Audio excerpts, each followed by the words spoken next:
এই মাকম বিধানসভার এইবার প্রার্থী হিসাবে দলীয়ভাবে মাননীয় মুখ্যমন্ত্রী ডাঙরিয়ার আশীর্বাদে মাননীয় দিলীপ শইকীয়া ডাঙরিয়ার আশীর্বাদে প্রার্থী হিসাবে মোক ইয়াতে দায়িত্ব অর্পণ কৰা হ'ল আৰু সেয়েহে মই আপোনালোকৰ মাজলৈ আহিছোঁ আশীৰ্বাদ বিচাৰি।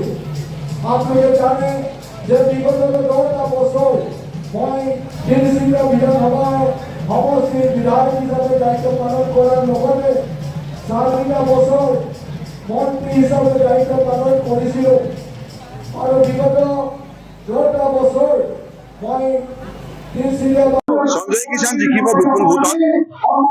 ৰাইজৰ বহুত সঁহাৰি আৰু নতুনকৈ গঠন হোৱা এই মাকম বিধানসভা সমষ্টিৰ পৰা মাকম বিধানসভা সমষ্টিৰ ৰাইজে এগৰাকী ভাল দক্ষ প্ৰাৰ্থী পাইছে সঞ্জয় কিষাণৰ নামত আৰু তেখেতৰ যিখিনি অভিজ্ঞতা আছে তিনিচুকীয়াৰ দৰে এটা প্ৰেষ্টিজিয়াছ কনষ্টিটুৱেঞ্চি দুটা কাৰ্যকাল সফলভাৱে তেখেতে নিজৰ কাৰ্য পৰিচালনা কৰিলে। গতিকে ৰাইজৰ সঞ্জয় কিষাণৰ ওপৰত অগাধ আস্থা আৰু বিশ্বাস আছে আৰু সকলো জাতি জনগোষ্ঠীৰ বাবে সমদৃষ্টিৰে কাম কৰিব পৰা এগৰাকী ব্যক্তি।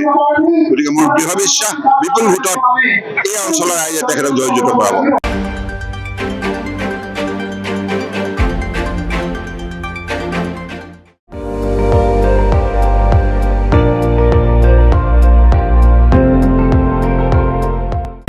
আপুনি চাই আছে ND24 সৰ্বশ্ৰেষ্ঠ নহয় সৰ্বোত্তমৰ দৌৰ।